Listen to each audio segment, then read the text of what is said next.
अहम विशुद्ध कब होगा? जब असत की सर्वथा निवृत्ति हो जाएगी और सत स्वरूप में प्रतिष्ठा हो जाएगी, तब अहम की निवृत्ति होगी। असत की सर्वथा निवृत्ति और सत में प्रतिष्ठा जब हो जाएगी, तो उस समय अहम की निवृत्ति हो जाएगी, और अहम की निवृत्ति के साथ ही साथ मम की निवृत्ति हो जाएगी। ये अहम और मम की निवृत्ति का उपाय, उस समय परम निर्विकार अवस्था। लेकिन ये जो स्थिति है, ये सुखदेव जी की स्थिति है। ये सामान्य जीवों को इस प्रकार से वे अहम और मम को निवृत्त कर सकें, ये संभव नहीं है, बहुत कठिन है। असंभव तो नहीं है, लेकिन क्लिष्ट बहुत है। अब भक्ति के मार्ग में अहम और मम को निवृत्त नहीं करना है, अहम और मम को विशुद्ध बनाना है। ये भक्ति के मार्ग की सरलता है। अहम का अर्थ क्या है? अहम माने मैं भगवान का दास हूं, और मम माने मेरे भगवान है। बस इस भाव को स्वीकार करते ही संपूर्ण प्रकार के विकारों की निवृत्ति हो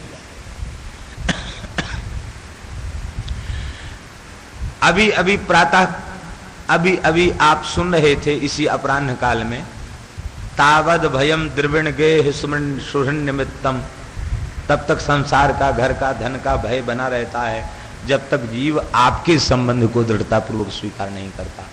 तो जब में हमें यह समझ में आ जाएगा कि मैं संसार का नहीं हूं, संसार मेरा नहीं है, मैं केवल भगवान का हूं, ये बात जब समझ में आ जाएगी, तो फिर जब संसार हमारा नहीं, तो संसार में मम का व्यवहार कहाँ होगा?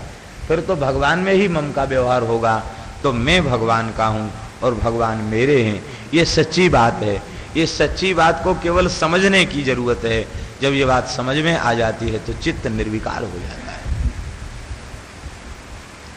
माता रामो मत पिता रामचंद्र, स्वामी रामो मत सखा रामचंद्र, सर्वस्वं मे रामचंद्रो दयालुर, नान्यम जाने नैव जाने न जाने। ये संतों के सिद्धांत से मम का अर्थ है, बस मेरे सर्वस्व भगवान और मैं भगवान का हूं। इसके आते ही सब कुछ ठीक हो जाता। देखो, अहंकार संपूर्ण दोषों का मूल है, लेकिन मैं दास हूं, यह अभिमान संपूर्ण दोषों की निवृत्ति का उपाय है। इसलिए यह अभिमान जाए जनि भोरे, मैं सेवक रघुपति पति मोरे। श्री हनुमान जी महाराज लंका में जाकर घोषणा करते, दासो हम कौशलेन्द्रस्य रामस्य क्लिष्ट कर्मणः, हनुमान शत्रु सैन्यानाम निहंता मारुतात्मजा। तो मैं भगवान का दास हूं, इस भाव के कारण हनुमान जी बिल्कुल निर्विकार है, उनमें अहंकार का लेस नहीं है। भगवान का मैं हूं, इस अभिमान के आते ही सारे अभिमान संसार के समाप्त हो गए। जैसे बड़ा हेलोजन लग जाए तो उसके सामने 0 वाट का बल्ब जो है उसका कोई अस्तित्व नहीं समझ में आता। ऐसे हेलोजन बहुत 2-2.5 हजार पावर का हेलोजन हो और उसी के सामने एक छोटा सा 0 वाट का बल्ब लगा हो, तो बल्ब की क्या स्थिति रह जाएगी। ऐसे ही मैं भगवान का हूं, इस भाव के आगे संसार के अविद्या जनित जितने अभिमान हैं वे 0 पावर के समान हो जाते, उनका कोई अस्तित्व नहीं रह जाता। और हम भगवान के जब हैं तो जो कुछ भगवान कृपा करके करा रहे, ये भगवान की लीला, ये भगवान की सामर्थ्य है, ये भगवान की कृपा है। फिर कर्तृत्वाभिमान नहीं होगा। जब हम भगवान के बन जाएंगे तो हमारे भीतर कर्तापने का अभिमान नहीं होगा, और कर्तृत्वाभिमान ही वो जड़ है। हनुमान जी इतना काम करके आए, लेकिन हनुमान जी में बिल्कुल कर्तृत्वाभिमान नहीं है। बोले भगवान हमने कुछ नहीं किया, शाखा मृग के बड़ी मनुसाई, शाखा ते शाखा पर जाई, नाग सिंधु हाटक पुरजारा, निश्चर गण बधि विपुन उजारा। लेकिन हमने कुछ नहीं किया। सो सब तब प्रताप रघुराई, नाथ न कछु मोरी प्रभुताई। यदि हनुमान जी ने खुद किया होता तो उन्हें कुछ न कुछ तो पाप लगता। आग लगाना कोई अच्छा काम है? लेकिन हनुमान जी को कोई पाप नहीं लगा, क्योंकि वे सर्वतोभावेन भगवान को समर्पित हैं। ऐसे दास्य भाव जिनमें प्रतिष्ठित हो जाता है वे मुक्त हो जाते हैं। मदन गोपाल शरण ते आए, और जम डर प्यो जब दास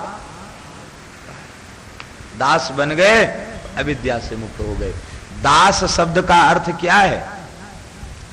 दा और स, ददाति सद्यः भुक्तिंच तथा मुक्तिम विशेषतः तेन दासेति संप्रोक्ता निगमागम पारगई। दास शब्द की व्युत्पत्ति शास्त्रों में दी गई। दास माने द माने ददाती, स माने सद्या। क्या चीज? बोले भुक्ति और मुक्ति। दास नहीं बनो तो भुक्ति का जब सर्वथा त्याग करोगे तो मुक्ति मिलेगी, लेकिन दास बनने में बड़ा फायदा है। दास बनने पर भुक्ति के साथ ही साथ मुक्ति मिल जाती। लोका रोटी नीके राखे आगे हु की वेद भाके। श्री परशुराम देवाचार्य जी महाराज वे कहते हैं, महाराज यहाँ तो किसी चीज की कमी नहीं पड़ने देगी, और आगे हु की वेद भाके, आगे श्री ठाकुर जी उसका कल्याण करते हैं। तो जीव भगवान का भक्त वह कैसी भुक्ति स्वीकार करता? वो भुक्ति स्वीकार नहीं करता, वो भगवान को भोग लगाकर उनके प्रसाद को स्वीकार करता है। तो प्रसाद का सेवन करने से भुक्ति के दोष से वो बच जाता है, और फिर भुक्ति के साथ ही साथ वो अविद्या से छूट जाता है।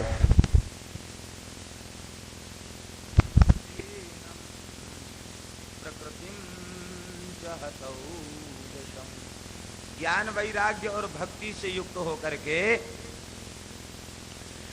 जब वह प्रकृति को उदासीन भाव से देखता है तो प्रकृति उस भक्त के समक्ष ओजहीन हो जाती। देखिए, ज्ञान वैराग्य और भक्ति की जब चित्त में प्रतिष्ठा हो जाती है तो प्रकृति के प्रति सर्वथा उदासीनता का भाव आ जाता है, और प्रकृति के प्रति जो उदासीनता का भाव है यही प्रकृति को ओजहीन बना देता। फिर प्रकृति के में आकर्षण नहीं रह जाता, तो प्रकृति बंधन कारक नहीं रहती।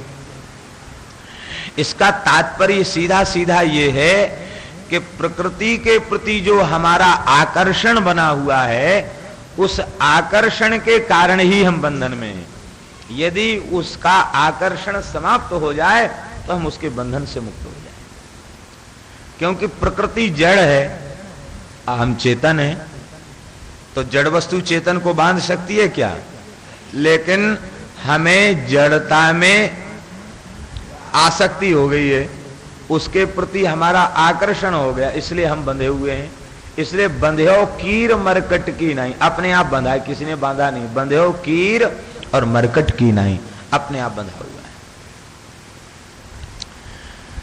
है। अब प्रकृति के प्रति अनाकर्षण कैसे हो?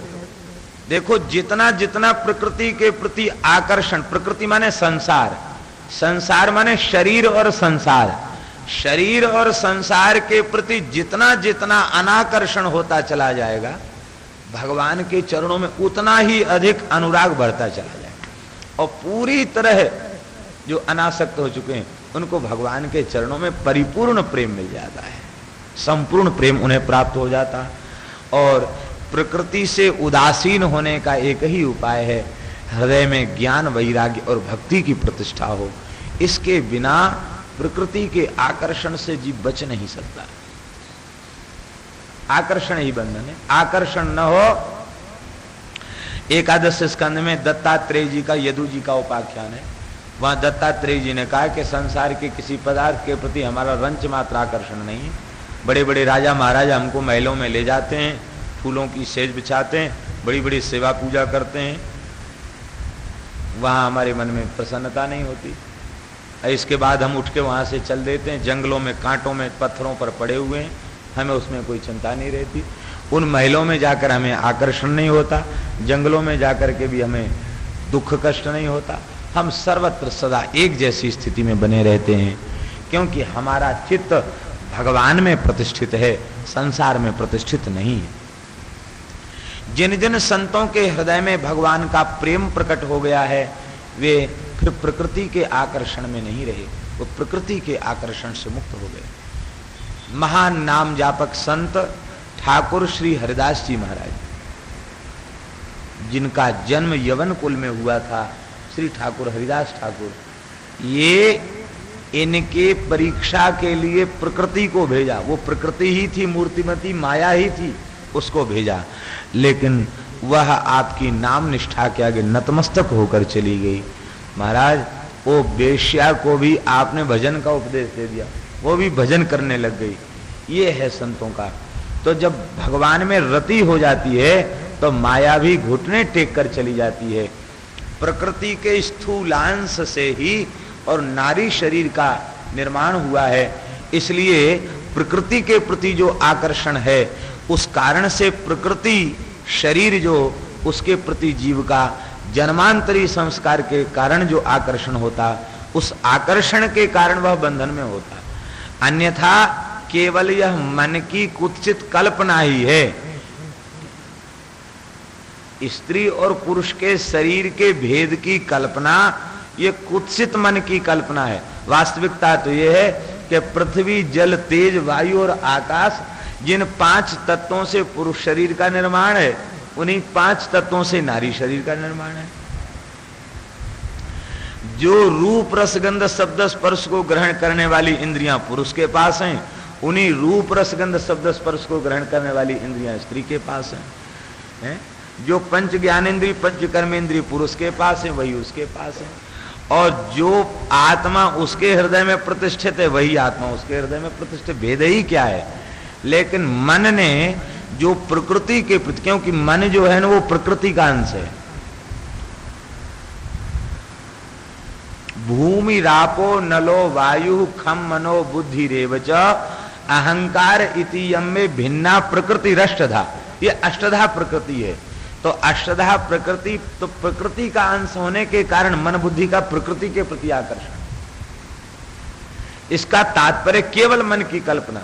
यही कारण है कि श्री सुखदेव जी महाराज का मन बुद्धि कुछ भी, सबकी सत्ता को अपने ज्ञान के बल से उन्होंने समाप्त कर दिया।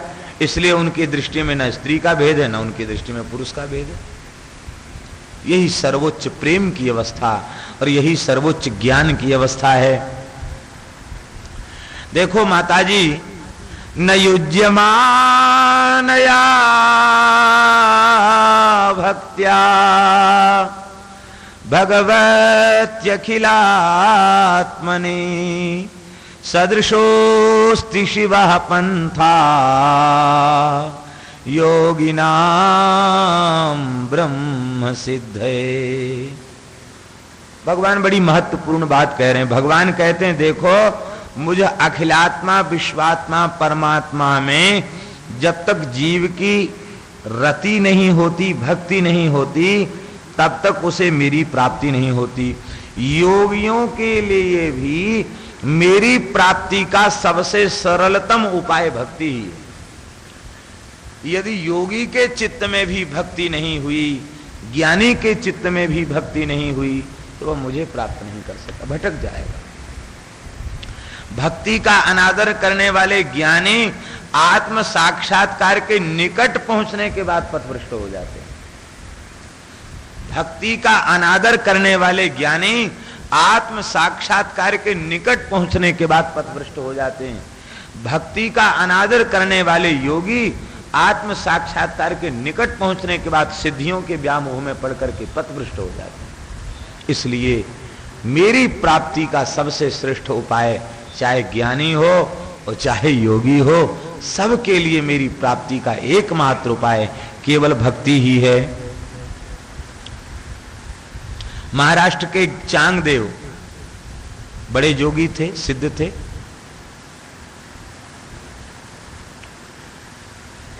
लेकिन वे योगी अवश्य थे किंतु भक्त नहीं थे। इसलिए 1400 वर्ष की आयु हो जाने के बाद भी उनके मन से लोकेशना के संस्कार समाप्त नहीं हुए। राग और द्वेष के संस्कार उनके चित्त से समाप्त नहीं हुए। ये संस्कार बिना भक्ति के नहीं जा सकते। ज्ञानेश्वर जी की प्रतिष्ठा बढ़ी, ओ आग बबूला हो गए। शिष्यों ने कहा महाराज जल्दी से जल्दी इसके प्रभाव को कुचल दीजिए, समाप्त कर दीजिए, नहीं तो आपको पूछने वाला महाराष्ट्र में कोई बचेगा नहीं। चिट्ठी भेज दी, कोरा कागज भेज दिया। ज्ञानेश्वर जी ने कागज को देखा। मुक्ता ने पूछा कि दादा इसमें कुछ नहीं लिखा। ज्ञानेश्वर जी बोले 1400 साल का बूढ़ा होने के बाद भी अभी ये कोरा ही है, इसके ऊपर भक्ति का रंग नहीं चढ़ा, प्रेम का रंग नहीं चढ़ा, ये कोरा है। 65 छंद ज्ञानेश्वर जी ने लिखे और उनको जब उन्होंने देखा तो बोले भाई है तो चमत्कारी बालक, चलना चाहिए। सिंह पर बैठकर चले, आपने दीवाल को चला दिया और नतमस्तक हो गए। बोले महाराज 65 का अर्थ समझाओ। बोले 65 का अर्थ तब समझाएंगे जब बलिदान करो। वो सोचते थे बलिदान माने हिंसा, और महाराज ज्ञानेश्वर जी तो कह रहे थे समर्पण करो। समर्पण के बिना कुछ मिलेगा नहीं। सोचते थे हमारे तमाम चेला कोई ना कोई तो बलिदान कर देगा। शिष्यों की ओर देखा, सब भग गए। कोई दीर्घ शंका के बहाने, कोई लघु शंका के बहाने, सब भग गए। एक भी वहां खड़ा नहीं रहा। अंत में आप उदास हो गए। कहा महाराज हमें तो 65 समझना है, मैं अपना ही बलिदान देने के